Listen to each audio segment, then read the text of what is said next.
Push down on it. What? Push it down. I am pushing down on it. Push the button. Press that in. Okay. Now what?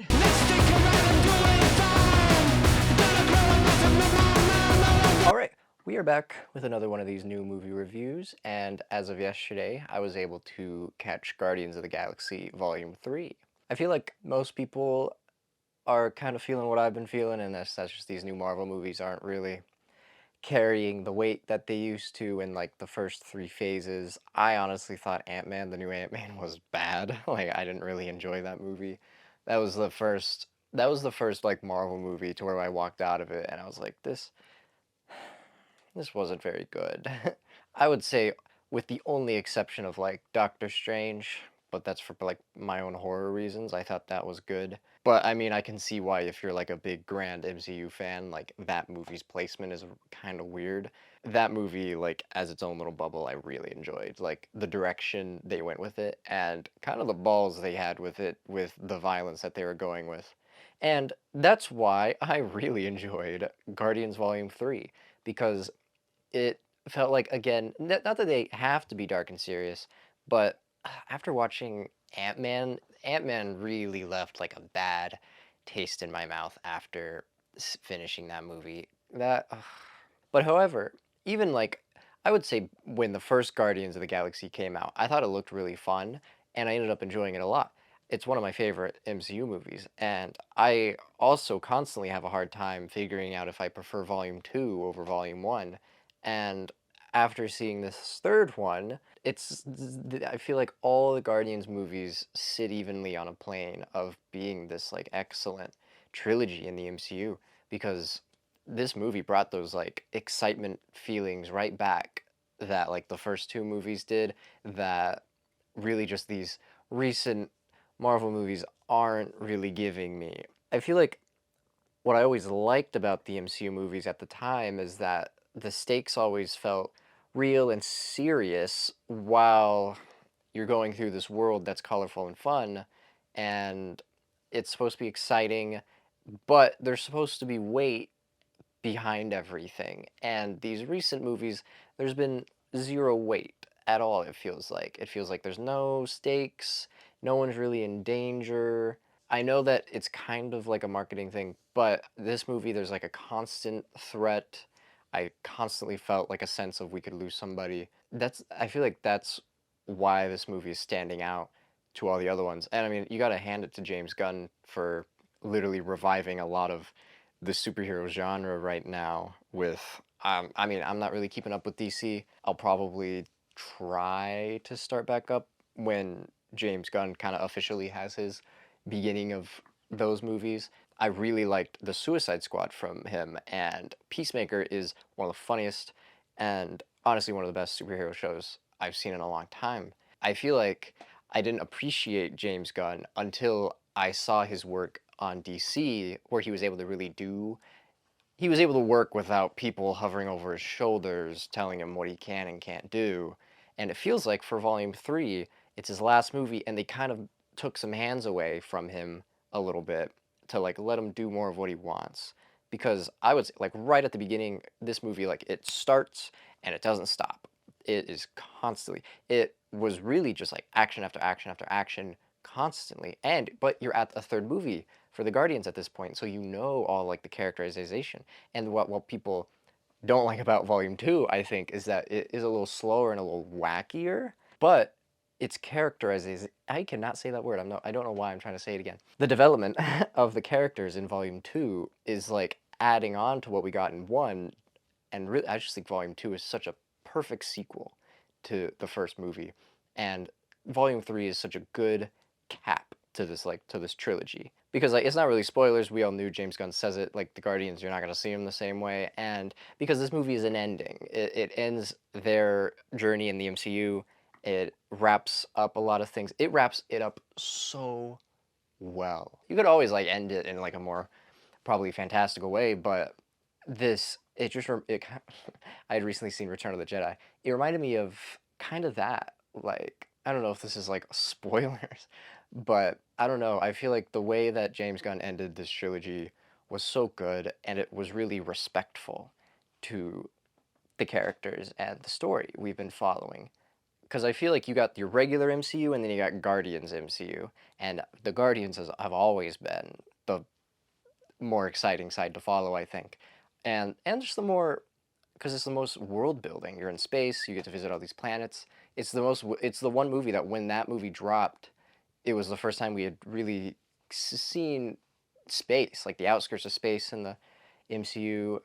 And so I really think, and then when even in Infinity War, the big thing was like these Avengers characters going into space for the first time, and I had to remind myself that like, oh yeah, we follow these Guardians on the space adventure, whereas like almost every other movie other than Thor, except they kept sending his ass to Earth, takes place in space and takes place as like a space adventure movie. And Guardians 1 is like that. Guardians 2 is more of like a father-son story with Star-Lord, and you get a little bit of Rocket and Yondu. Oh my god, Volume 2 is excellent. But with 3, I feel like it's really focusing on the connections they have with each other, why they've been around for so long, and why they work as this team. And yeah, the movie kind of gives you a lot of characters now because everyone you really see at the holiday special is in 3, and it does seem like every character gets their moment to shine, but you're still focusing on the main Guardians, but they still kind of have to interject like, hey, remember like Kraglin is a character. Oh, Cosmo is a character. Yeah, they do cool things. They have their moments to shine, but compared to the rest, you just have to accept that they can't get as much screen time as the rest of them. Even considering this movie's like 2.5 hours, it's the longest Guardians movie, I think. But I would say like when I walked out of that, I was like, this is the fresh MCU movie I really needed to kind of like get us back on track. I don't think that like because it's really a James Gunn thing, you know, that James Gunn is the main reason why this movie works so well, and I feel like we'll just have to see for like the Marvels to come out in November to see if like they're kind of picking up the pieces a little bit. Those were like as spoiler-free thoughts as I can get. What I really like doing, what I try to do at least, and I'm gonna try and do a little better. I don't even like telling people the plot of the movie. I don't like going through plots because I feel like that's spoilerish to me. Like when it came to this movie, there's a number like I watched the first and the second trailer. Clips I stay away from because I don't want to build the story out in my head. So I try to be as plot free and just really give you feelings that I felt during the movie and thoughts and as vague as I could be. But so that's what I tried to do. I'm gonna now go through plot. So if you don't really care about plot, I'm gonna go through like a non-spoiler consensus plot to kind of delve out what I was saying earlier. But if you're like me and you don't want to know shit, just like feelings in general-ish, enough to where you're not getting much out of what I'm saying, except if you should go see it or not, or if it could be for you. But that's how I am. So if you don't like that, I'm sorry, but I feel like there's people like me, so I'm gonna save moments in the beginning for those people. For plot, it's basic plot. So I'm gonna give you the basic plot. For most of the movie, it's the Guardians trying to find a way to. The movie is basically about all of the Guardians trying to save Rocket because there was an incident. He gets really badly injured, and the only way that they can really save him is to go back to where he was created. And so that's where you get the High Evolutionary as a villain who is incredible. He's evil. It's kind of a rare case because in Ant-Man, I felt very angry towards Kang and really just wanted them to beat the shit out of him. Which in these other villains, they've kind of just been kind of lame and they're trying to sympathize them a little bit. So it kind of just makes you question if you should be hating them. But with like Kang and Ant-Man, I fucking hated him. And the High Evolutionary in Guardians 3, I hated him even more. This, the movie is very dark. There you see, it's violent. There, it's just death. They don't really kill humans, obviously, because that would make it rated R. But if it's like an alien or something slightly not human, then it's balls to the wall. You can do whatever you want with them. It seems like, because yeah, it's like slapstick violence, you know, where it's like that was really shocking and funny.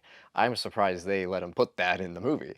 So it definitely feels like this movie was riding like not like tightly riding the line, but it was definitely inching towards that rated R line closer than most of the movies have. As in, like, it was taking like that Doctor Strange Multiverse of Madness step to where like when Black Bolt's head got like exploded, there were moments like that in Guardians 3 where I was like, "Oh my God." Like there's kids in the theater, I'm pretty sure. Like parents, I feel like there's going to be some parents walking out with their kids during Guardians 3 because of how heavy the subject matter gets, because there's a lot of animal abuse subplots, and that's really the theme of the movie, is really heavily on like the animal abuse and how it's wrong and don't do that. And it shows you it. It really doesn't shy away too much of showing you like animal cruelty. So I can see why there would be people going into a Guardians movie wanting a fun time and getting animal abuse. But it's a statement. It's like what the movie is telling. It's like I don't really know how to word it. It's the theme of the movie. Like you need these messages to be put through. That's the only way you're going to really communicate with the audience the message you want to send out, you know. I don't think that there is much media that has no place for commentary messages like that. I don't, because like yeah, the Guardians are fun and wild, but I feel like the only way you can really take subject matter that dark seriously is if you aren't solely making it dark, dark, dark subject matter, but you're kind of adding in the Guardians' humor that I think is hilarious.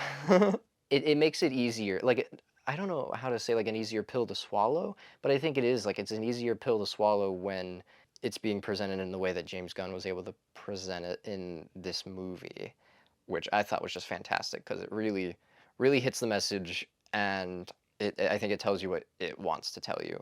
It's just, I mean, it's up to the audience to take the message how they want.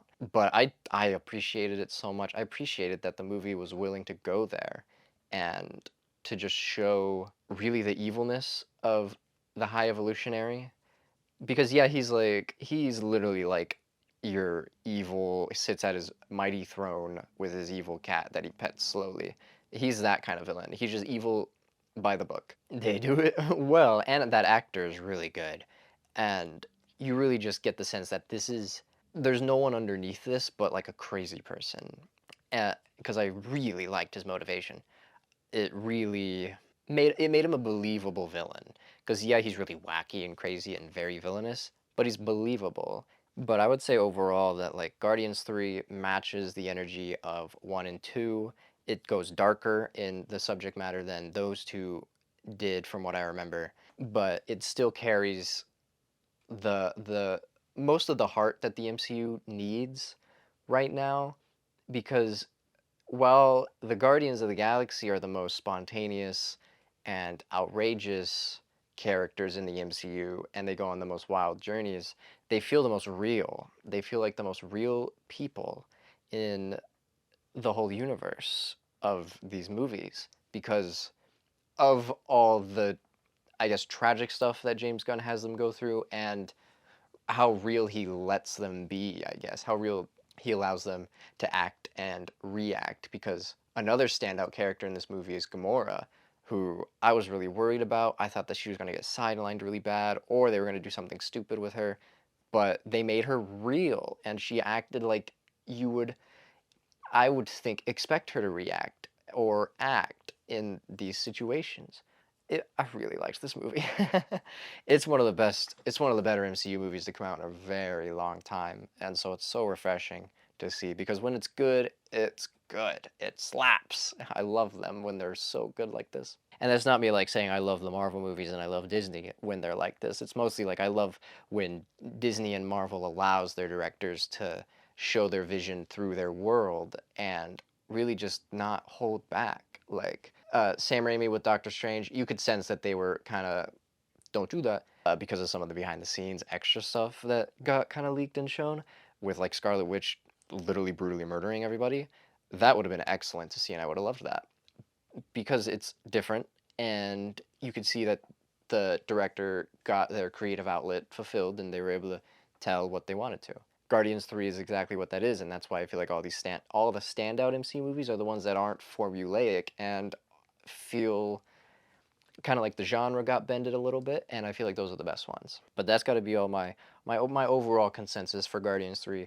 If you're feeling a little fizzled out by the MCU, but you remember fondly of like the earlier Guardians, this one is definitely worth the watch. I know there are people that are saying that it's not as good as the other two. I can definitely understand and see where people would see that, because there are some decisions that they make that you can definitely tell are a little rushed, but it didn't really bother me that much because of really just how I'm really focused on the Guardians. And so when there's kind of like outside subplots that I wasn't really interested to begin with getting rushed, I kind of just ignored it because I didn't care to begin with. Some people cared, and some people didn't like it. And I understand. I feel like if you're still here and you want to stick around, or you've seen it, we can talk spoilers. I'm not going to go scene by scene.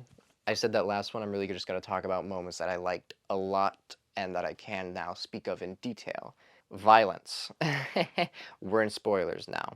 Right off the bat, this movie shows you that it's going to be violent because of... I was very shocked because, like, Mantis went in to go do her, like, sleep, and her arm immediately, Adam Warlock speeds in and like snaps her arm so she can't do the sleep spell, because Adam Warlock jumps in to... He's the one who injures Rocket at the beginning and kind of sets the whole movie in motion, because he was sent by the gold lady from 2 to go get Rocket, who up above the high evolutionary is telling them all what to do. And so this fight scene, it's so cool. I love the fight scenes in this movie as well. It seems like they really went as extreme as they could have, because Mantis gets her arm snapped. Nebula periodically throughout the movie gets fucking mangled and does this gross like rebuild of herself. Like she reconstructs herself and it looks really cool and gross. So Rocket is a little sidelined throughout the whole movie, which he has his moment at the end when he's brought back, but when he got injured in the beginning, it was a little bit of a letdown of he's not going to be doing much. We're just going to be learning about him, which I enjoyed. I think that's cool. But I feel like it would have been neat to see more of him in present day action. And yes, while he's sidelined, I feel like it gives a good sense of stakes right off the bat.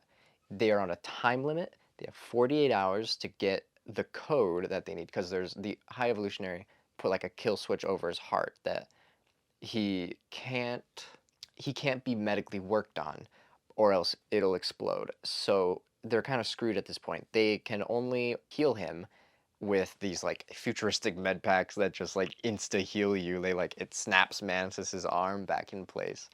It's a little hokey, but you know, because it's like, yeah, here's this very easy healing device.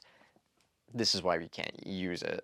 And so they have to go and get this code, and Nebula calls Gamora, to who's now part of the Ravagers, which at first I wasn't a big fan of, but as she went on and as she was used, I started to believe it more, because she was supposed to be the most dangerous woman in the galaxy, daughter of Thanos, and you don't really see it in Guardians 1 and 2. She's really just Peter Quill's love interest, and I feel like in this one, you get more of like warrior Gamora, doesn't take shit, because I love the whole jail scene. I think it's a jail.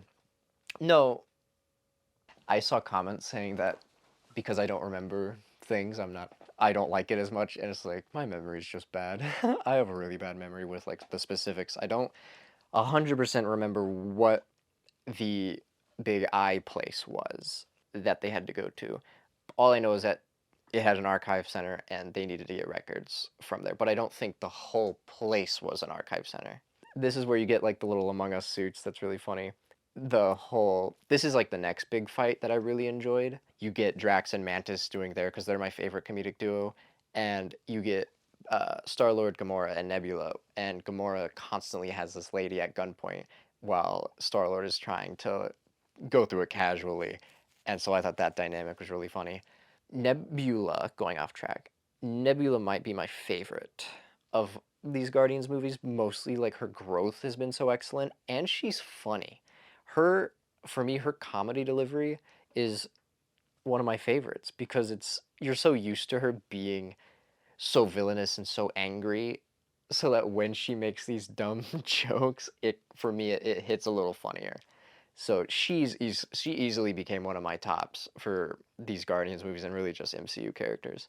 because she went through one of the most drastic growths and character journeys throughout this movies. There was a part of me that felt a little not cheated because no one died, but more of I could have been, I guess, more relaxed during the movie because there was so many, not so many fake outs, but so many almost death moments. But it also shows how each of them are willing, how far each of these characters are willing to go for Rocket's life, that each of them show that they're willing to give up their own. And so maybe that is more of the takeaway from those, all, like Drax getting blasted, Nebula's almost ship control scene where I thought she was going to die, Star-Lord jumping in space when he went back to get the music player. When we're jumping around, I'm sorry. But I was watching a review, and when they were talking about how Star-Lord jumped out, well, when he ran back to go pick up the music player, that it was his music player, I'm pretty sure it was Rocket's music player. So that would make a little bit more sense as to why he would run back for it. Because I feel like if it was his own, yeah, he's done it before. He's gone out of his way to get his he's gone out of his way to get his music back, but that seemed a little much. But because he gives Rocket a music player and goes like, "I grabbed this for you," so I'm pretty sure he ran back to get Rocket's music player, which I would be more okay with. Something that also in regards to that scene, because Adam Warlock is the one to save him and push him back in. I don't know how I would have felt if they did this, and I'm curious to know what you guys would have felt if they did this. But when Peter's face like expands, I was like, he's done. No, he's dead, basically. Because I was at that point, I was like, it's too late. Like he died right there. You can't just bring him back. And then when it started to zoom out and you see the hand next to him, I thought that they were gonna reveal that when Peter ran back to get the music thing, Gamora ran back as well to be like, where are you going? And so when it zoomed out, it was gonna reveal that both Peter and Gamora were gonna be frozen in space dead, which that was just what I thought because the hand looked green. And so I was like, oh my God, they're both dead? Like, how did she get there? And so I very quickly like explained why it would be Gamora because the hand looked green. What can I tell you? But it was Adam Warlock, and he ends up pushing him into safety, and he somehow gets revived. But also, what could have been cool is if it was Gamora with the helmet, his helmet, flying out to bring him back in. That would have been better. I feel like that would have been the best way to do that scene. I feel like it was an interesting alternate timeline that potentially could have happened in the MCU. But anyways, enough about that scene.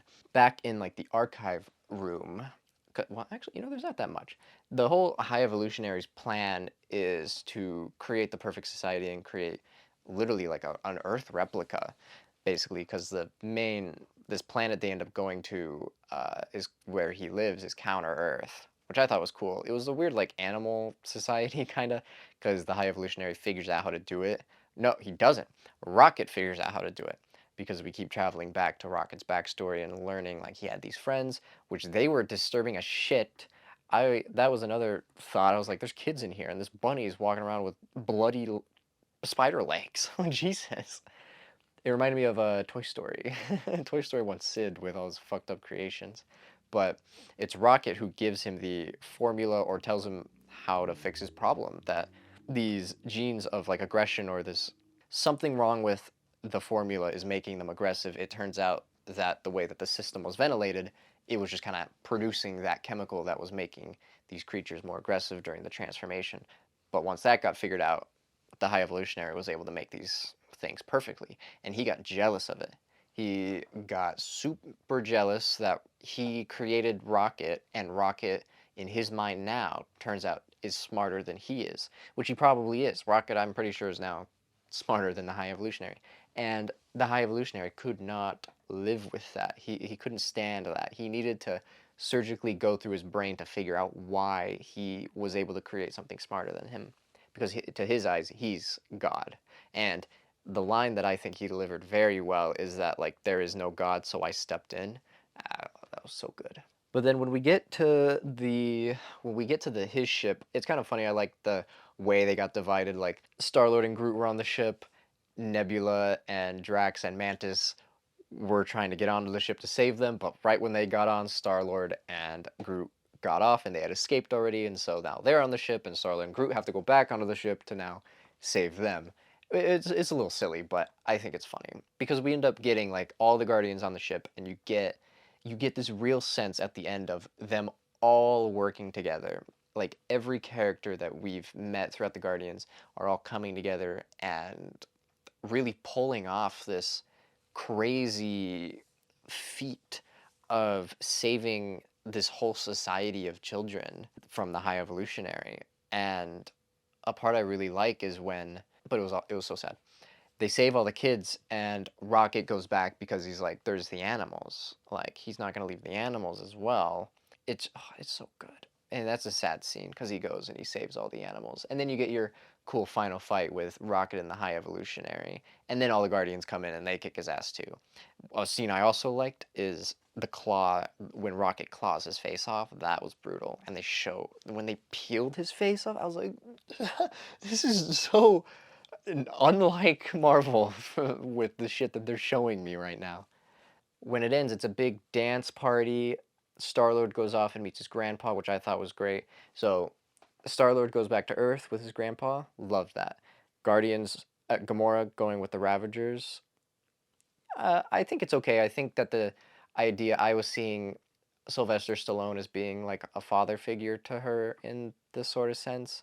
So I think that is a good ending for Gamora.